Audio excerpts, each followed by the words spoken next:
와, 정말 단 한 번의 선택이었습니다. 그 선택으로 제가 피땀 흘려서 모은 돈 2천만 원이 사라졌어요. 근데요, 더 충격적인 건 그 일이 없었다면 저는 아직도 언젠가는 돈 벌겠지 하면서 월급만 기다리는 사람이었을 겁니다. 오늘 영상은요, 제 투자 실패담이에요. 그런데 단순한 후회가 아니라 이 실패가 어떻게 저를 바꿨는지에 대해서 이야기하려고 합니다. 어쩌면 이 얘기가요, 여러분의 2천만 원, 아니 2억 이상을 지켜줄 수 있을지도 모릅니다. 요즘 20대, 30대에게 투자는 사치가 아닙니다. 서울 집값은 평균 10억, 전세값은 6에서 7억 정도 하는데요. 월급 300만 원으로는요, 30년을 모아도 집 한 채를 사기가 어렵습니다. 그렇기 때문에 보통은 작은 돈으로 시작할 수 있는 걸 찾아요. 그리고 그 끝에 갭 투자가 있었습니다. 1,000만 원으로도 집 살 수 있다. 전세가가 받쳐주니까 거의 공짜로 집 산 거다. 뭐 말만 들으면 이건 거의 치트키예요. 그런데 그 치트키의 끝에 누가 있었는지 아시나요? 바로 제 실패가 기다리고 있었습니다. 절대로 무작정한 게 아니었어요. 1년 반 동안 부동산, 스터디, 임장, 보고서 분석, 제 또래 중에는 제일 많이 준비했다고 생각을 했어요. 제가 정말 수도없이 부동산 강의 진짜 많이 들어봤는데요. 그 중에서도 그때 제가 듣고 있는 한 유료 강의가 있었어요. 그 강의에서 여러 지역들을 찍어줬었는데 제가 탁 꽂힌 게 있었던 거예요. 도시 이름 말해도 되나? 도시는 안 될 것 같고 지역을 말해도 되나? 충북의 한 지역을 찍어줬고요. 전세 수요도 실제로 많았고 인프라도 구축이 되어 있었고 상당히 논리적이었습니다. 그리고 저도 제가 검색을 해봤을 때에도 손품을 팔아봐도 여긴 괜찮겠다. 제가 또 그 지역에 배경 지식이 있었거든요. 좀 그러니까 아는 지역이었어요. 아예 생판 모르는 지역이 아니라. 그래서 그때 생각을 했죠. 와, 이게 바로 정보의 힘이구나. 정보를 가진 자만이 알 수 있는 기회구나. 지금 안 하면 정말 평생 못 해보겠다 라는 생각이 들어서요. 그렇게 제 월급을 탈탈탈탈 털어서 질렀습니다. 자, 그렇게 해서 제가 들어가게 된 지역이요. 물건 가격은 1억 5천, 그리고 전세 가격은 1억 4천이었습니다. 그러니까 갭이 딱 얼마예요, 여러분? 네, 제가 실제로 딱 낸 돈이 1,000만 원이었습니다. 세입자도 들어왔고요. 주계사 말대로 계약도 정말 순조롭게 흘러갔어요. 아, 역시 이게 바로 공부한 자의 성과구나 라고 생각을 하면서 이거 몇 번만 반복하면 나도 건물주 되는 거 아닌가? 이런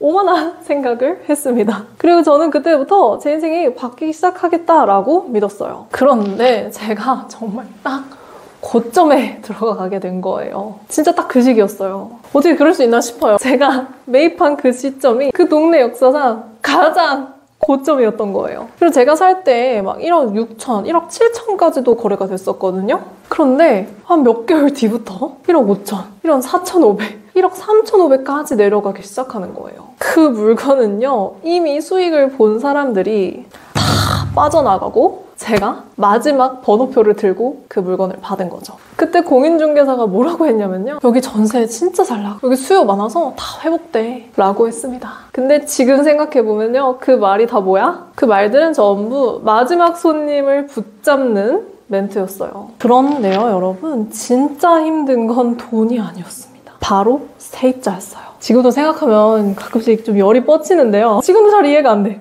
통화할 때마다 화를 내는 거예요. 세입자분들이 요구하는 걸 안 들어드린 게 없거든요. 수리도 해드리고 서류 보내면 사인해주고 말도 나름대로 공손하게 예의 지켜서 했습니다. 그런데 성명 사람이 12조로 저한테 말을 하기 시작을 하고, 이제 원래 이렇게 후졌어요? 돈이 없으니까 이런 집 사시는 거 아니에요? 이러면서 저를 모독을 하더라고요. 정말 나중에는 그 세입자랑 통화하는 게 너무 싫어가지고 벨소리를 꺼두고 지낸 적도 있었습니다.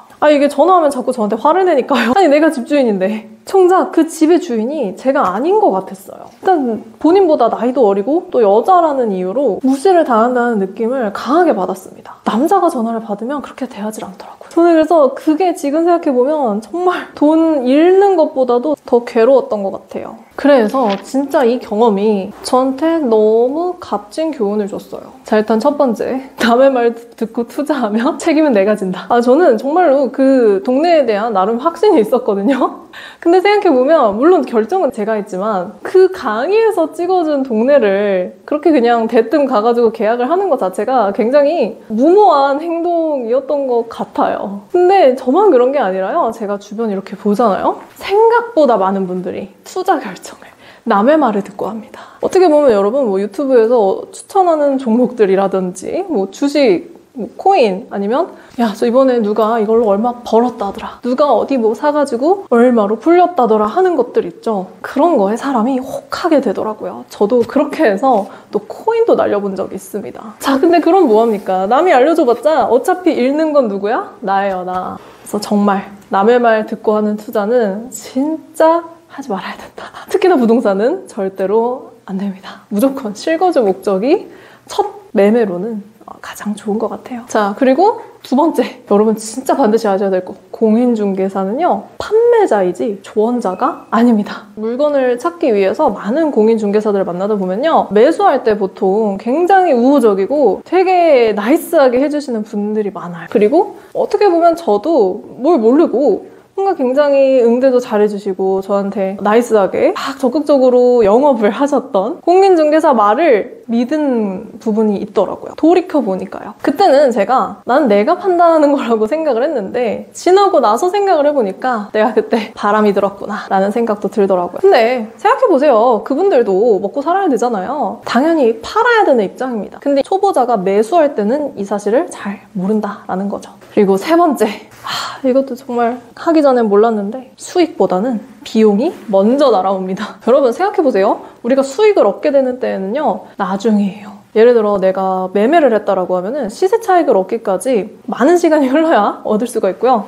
뭐 월세라고 치면은 계속해서 월세가 들어오면서 또 이자가 나가고 나서도 남아야 될 거 아니에요? 그렇게 되기까지, 정말 수익으로 전환이 되기까지는 시간이 꽤 걸려요. 근데 비용은 바로바로 날아옵니다. 뭐 복비 바로 내야 되죠.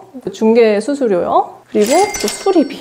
그 다음에 세금. 그래서 저도 세무사가 도대체 이걸 왜 샀냐고 저한테. 그래서 막 혼났던 경험이 있어요. 분명히 예상치 못한 돈이 어디선가 빠져나가게 된다는 사실을 꼭 기억해 두셔야 됩니다. 제가 경험을 해보니까요, 대략 한 500에서 1000만 원 정도는 예상치 못하게 나갈 수 있더라. 네 번째, 떨어졌을 때 대책이 없으면, 후속 시나리오가 없으면 멘탈 터집니다. 제가 완전 터졌거든요. 저는 좀 시간이 지나면 언젠가는 오르겠지라고 생각을 했어요. 제가 바보였습니다. 분명히 떨어질 것도 생각을 해야 되는데, 그렇잖아요. 그 당시가 부동산 상승장이었어요. 불장이었단 말이죠. 그래서 그때는 생각을 못해. 진짜로 못해요. 오를 거라는 생각만 해. 왜냐면 뉴스에서도 다 오른다 그래. 다 올랐다고 해. 어쩔 수가 없습니다. 근데 하락장이 시작되면 어때요? 믿고 싶지가 않아요. 이거 진짜 떨어지고 있는 게 맞아? 에이, 오르겠지. 언젠가 오르겠지. 이렇게 생각을 하고 싶다니까요. 사람 마음이. 내가 이미 산 거라서.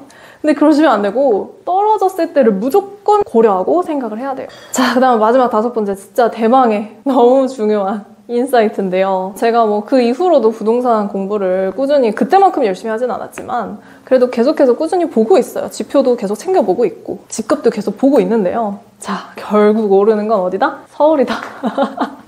제가 지방에다가 샀잖아요. 지방은 어쩔 수가 없어요. 이게 지방은 뭐랄까, 한 바퀴 싹 돌고 나면요 거품이 쫙 빠져요. 부동산 공부하신 분들은 제 말이 뭔지 이해를 하실 거예요. 뭐 수요, 공급, 회복력 모든 측면에서 지방은 복구가 느릴 수밖에 없습니다. 당연히 뭐 그렇죠. 서울에 아무래도 수요가 많고 공급에 비해 수요가 훨씬 많잖아요. 그리고 서울이 확실히 빠르게 회복을 하고요. 또 혼자서 올라가요.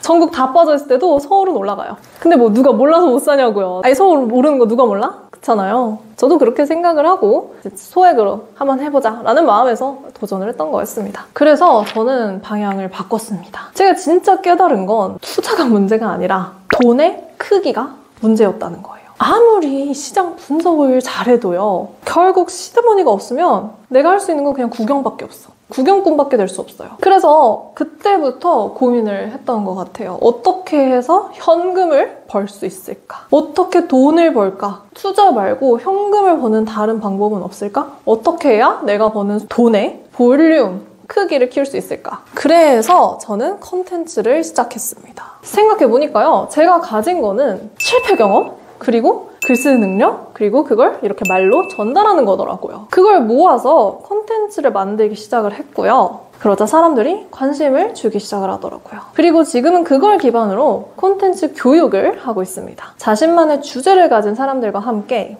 콘텐츠, 수익, 시스템 구축까지 돕고 있어요. 그리고 그 모든 시작은 2천만 원을 날린 갭 투자부터였습니다. 제가 이 영상을 만든 이유는 딱 하나인데요. 누군가가 저처럼 작은 돈으로 큰 상처를 받기 전에 먼저 돈을 벌 구조를 고민하셨으면 합니다. 여러분, 갭 투자, 부동산, 주식, 코인 뭐 다 좋아요. 하지만 기회를 잡을 수 있는 사람은요, 먼저 큰 돈을 만든 사람들이더라고요. 그래서 저는 제 글, 제 목소리로 돈을 만들어내고 있습니다. 투자 말고 나도 정말 내 걸로 돈을 벌고 싶다 하시는 분들이 계시다면 이 채널 함께 하시면 도움 되실 거예요. 우리 돈을 벌 준비부터 제대로 시작해 봅시다.